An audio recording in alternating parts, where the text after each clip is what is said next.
6:30 in the morning. So first day of the crossing of the Gulf. We've done about 130 odd nautical miles since 8 o'clock, so in about 22 and a half hours. So I think our 24-hour run at 8 o'clock is going to bring us up to around about 135 to 140 nautical miles, so respectable. We slowed down quite a bit during the night. The wind eased off. This bloody swell didn't, which is annoying. When the I don't mind the swell so much as long as the wind can keep up with it. It's when the wind drops out and the swell's still there that sails start flapping and it drives you freaking mad. Anyway, 192 miles to go. Only 30 miles to the halfway point, so we should be there within the next 5 hours. So that gets us there about midday to the halfway point. So yeah, excited about that. We've used a lot of battery power during the night. I've got to change over those nav lights. I was hoping to get LED globes in TI because I thought there'd be a chandlery there, but yeah, nah. So that'll have to wait till Darwin, but we're definitely going to have to change them over because those things suck between 5 and 6 amps. Running all night, that's a lot of power. If I can get some LEDs on them, we'll cut that right down to less than an amp. And that'll save us a lot of power during the night. Generator quit again last night. Didn't overheat. Showed a little battery light. I haven't had a chance to have a look at the manual yet. I'll have a look at the manual and see what the issue is if I can. I suspect she just doesn't like me. But it's not a big deal. We've still got the main engine and we've still got a backup generator. So, and if this cloud clears away today, we'll get plenty of solar power. So, not worried about it. That's about it. Tan and I slept on and off through the night. I think I've probably had an hour and a half maybe. Tan's probably had similar, but more time resting than maybe I did. But tonight I guess we'll both sleep reasonably well between our watches. So that's it. So into day 2 and downhill run across the Gulf from here soon in another 30 miles. So Border Force flew over us last night. I tried to grab it on GoPro, it may be in the video.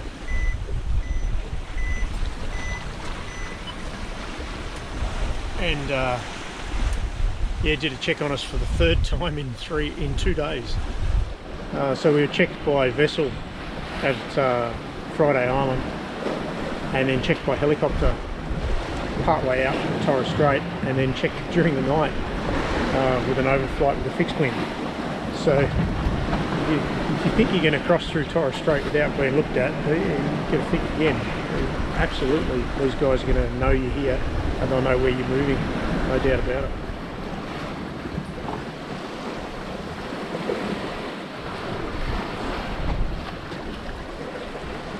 Wasn't a bad guess. The 24-hour run turned out to be 137 nautical miles. So, you know, I wouldn't say super fast, but certainly respectable anyway, considering the conditions we've had. Light to moderate winds, far out annoying swell. Anyway, stuck with that. Looks like we're going to get sun today, and I desperately need that charge, so that's great. The whole morning looks like we're going to get charged. I've got to put 140 amps in just to break even, you know. So yeah, hopefully we get some serious sun in the middle of the day, especially when I can pump in 20 plus amps per hour. If not, then I'll just start the engine around about sunset, run it for an hour or so, just to top them off before we settle in for one more night at sea. So only about 22 miles to go to the halfway point. So I'm thinking at 6 knots, that's just under 4 hours. So I'm thinking around about midday we'll be at the halfway point. Ooh, that's exciting. And that puts us at our current pace, an ETA, around about between 4 PM and 6 PM on tomorrow afternoon when we arrive at Cape Wessel. So that'd be good. Be able to anchor in the daylight. That'll be really good. Although if it is in the dark, it's still doable. It's not a particularly complex anchorage, and we can anchor a little bit further out and still get shelter. So yeah. Anyway, fingers crossed. As long as we maintain about 6 knots, I think we'll be good. I decided to set a little bit of mainsail just to help steady the roll on the boat. Means we've got to go off course a little bit. So we've got to get onto a broad reach to keep that headsail full. But it's not taking us a long way off our course, so I think it's probably worth doing. A little later on, I'll probably run dead downwind, wing and wing, just to get us sort of back on track as we get closer. But for now, I think this is probably not a bad option. It's just eased up this motion a little bit. These swells are real pain in the arse. So on this westbound passage across the Gulf of Carpentaria, or Arafura Sea, I had issues with the generator last night. I started it up to try and top the batteries up, and didn't want to play. It ran for about 30 minutes and then came up with a battery warning light and quit. I was thinking through all the possibilities for that today, and then I figured, well, basically I guess I'll just try and start it again today and see how it goes, and if it quits again with the same fault, well, then I'll get out the multimeter and I'll test the batteries. And yeah, in this rolling sea halfway across, Gulf of Carpentaria. Anyway, I started it up about 45 minutes ago and it's still running and doesn't seem to show any issues. This bloody generator is so temperamental. I won't name it. It's not a portable generator, it's a proper marine generator.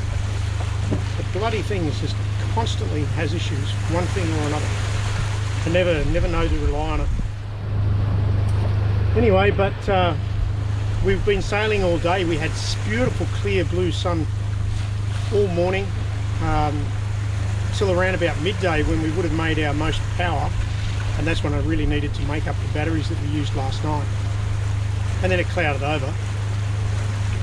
And then later this afternoon, as the sun was, around about 3-4 o'clock in the afternoon, it cleared up. I thought, oh, we'll make some more power. But then because we're westbound, the sails were throwing shadows all across the solar panels. So no power out of that. So I owed the bank well over 100 amp hours. And I need that going into tonight to be able to run the autopilot and the nav lights all night. So I fired up the generator and it seems to be working. So hopefully it continues that way for at least the next couple of hours, because I'm going to need to run it for a couple of hours to top those batteries up at least. Fingers crossed.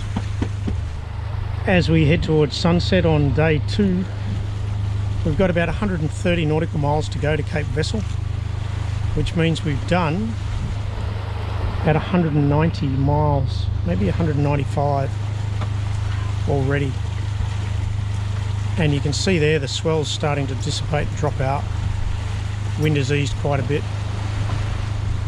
Might be a pleasant night. Hope so. Yeah, so that bloody generator quit again.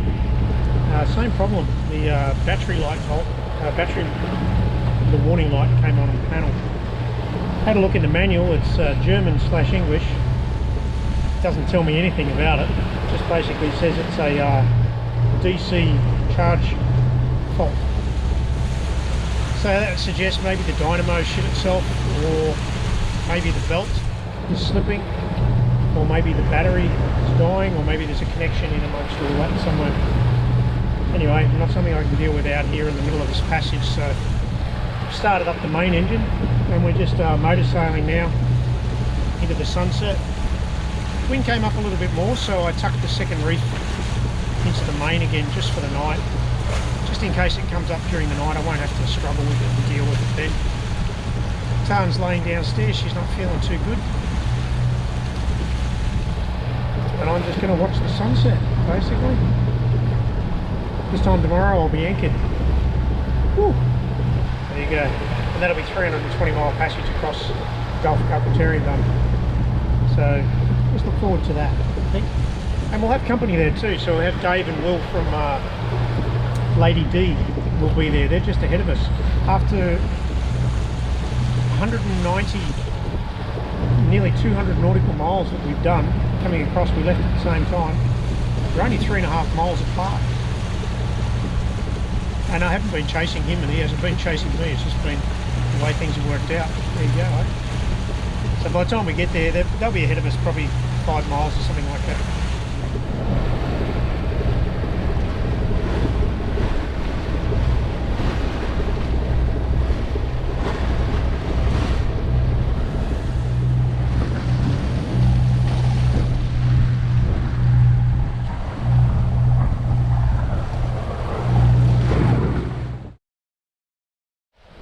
Morning, day 3 of the crossing of the Gulf finds us about 30 miles off Cape Wessel, or Cape Wessel, Cape Wessel.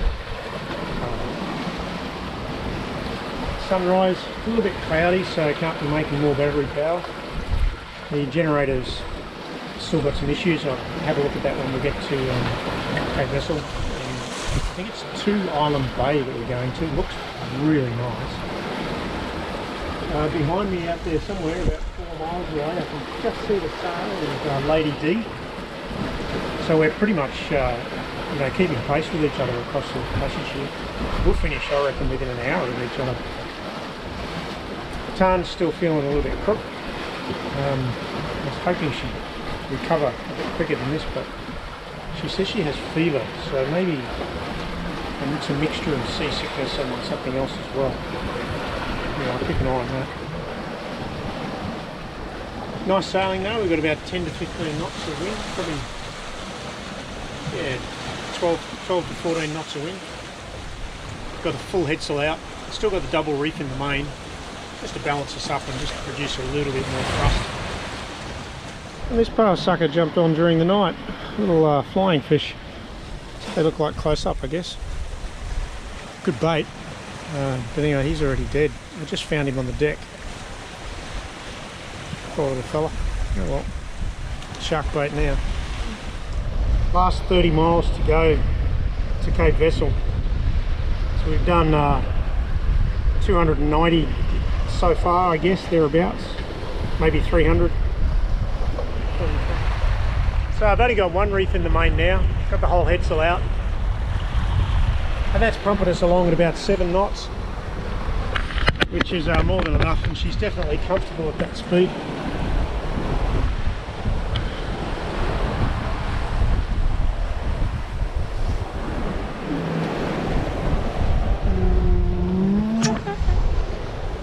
So less than 10 miles to go to Marchinbar Island or Cape Wessel. So that means less than 2 hours at our current speed in that 6 to 7 knot range. Really looking forward to being anchored. Yeah.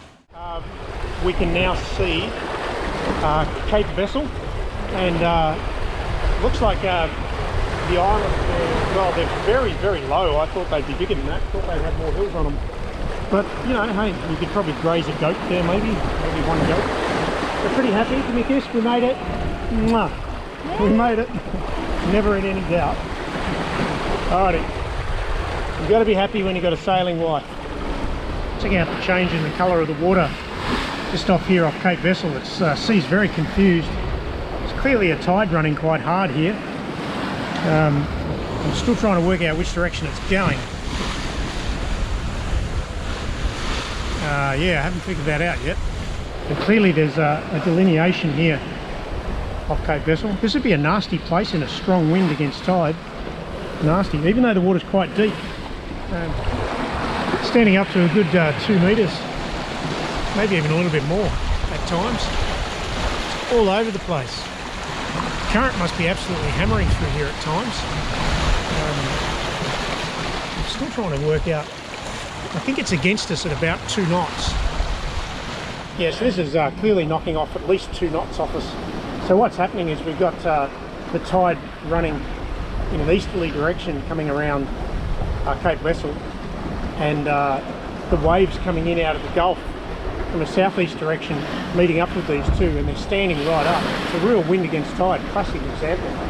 And you know, we've got fairly benign conditions today. I wouldn't want to be here in rough conditions on a strong tide, going the wrong way at night. Oh my lord. Anyway, timed it beautifully. Lucky.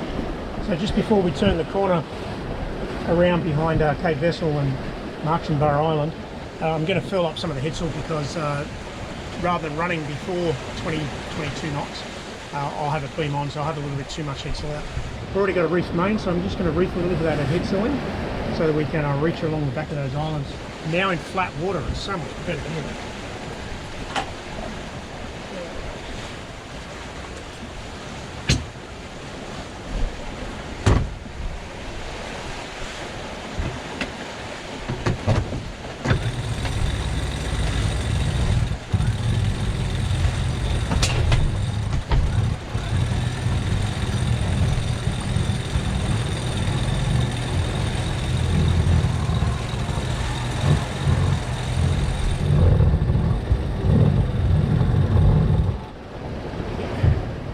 So that's brought the headsail down to about 70 or 80%, and that'll mean I get good control.